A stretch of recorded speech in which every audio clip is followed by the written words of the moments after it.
បើកភ្នែកឃើញតែការឈឺចាប់បិទភ្នែកឃើញតែភាពក្បត់បើបែបនេះហេតុអ្វីអូនត្រូវចាំឲ្យបងត្រឡប់មកវិញ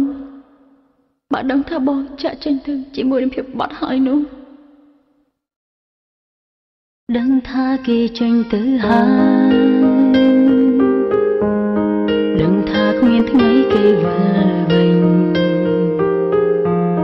តែចិត្តនៅឆ្លើយថាចាំព្រោះនៅស្រឡាញ់